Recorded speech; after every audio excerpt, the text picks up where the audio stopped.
क्रांती news, आवाज सर्वसामान्यांचा। अकोला धनगर समाजाच्या आरक्षणासाठी चिखलगाव, तालुका पातूर, जिल्हा अकोला येथे रास्ता रोको आंदोलन। अकोला ते पातूर महामार्गावरील चिखलगाव येथे धनगर समाजाच्या अनुसूचित जमाती आरक्षणाच्या मागणीसाठी भव्य रास्ता रोको आंदोलन करण्यात आले। अकोला पश्चिम तालुका सकल धनगर समाजाच्या वतीने हे आंदोलन आयोजित करण्यात आले होते। गेल्या अनेक दिवसांपासून जालना येथे धनगर समाजाचे नेते श्री दीपक भाऊ बोराडे हे आरक्षणाच्या मागणीसाठी आमरण उपोषण सुरू ठेवून ठाम भूमिका घेत आहेत। त्यांच्या या लढ्याला समर्थन देण्यासाठी आणि त्यांच्या आदेशानुसार दिनांक 1 ऑक्टोबर बुधवारी सकाळी 10:30 चिखलगाव येथे आंदोलन करण्यात आले। कार्यक्रमाची सुरुवात पुण्यश्लोक अहिल्यादेवी होळकर तसेच डॉक्टर बाबासाहेब आंबेडकर यांच्या प्रतिमेचे पूजन करून करण्यात आली। त्यानंतर कार्यकर्त्यांनी महामार्गावर उतरत जोशपूर्ण घोषणा देत आंदोलनाला जोरदार सुरुवात केली।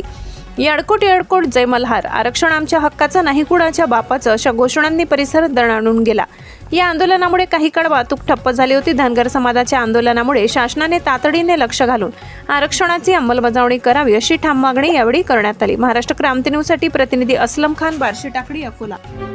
अशाच नवनवीन बातम्या पाहण्यासाठी आमच्या महाराष्ट्र क्रांती न्यूज या YouTube चॅनलला लाईक करा, सबस्क्राईब करा आणि बेल आयकॉनला प्रेस करा।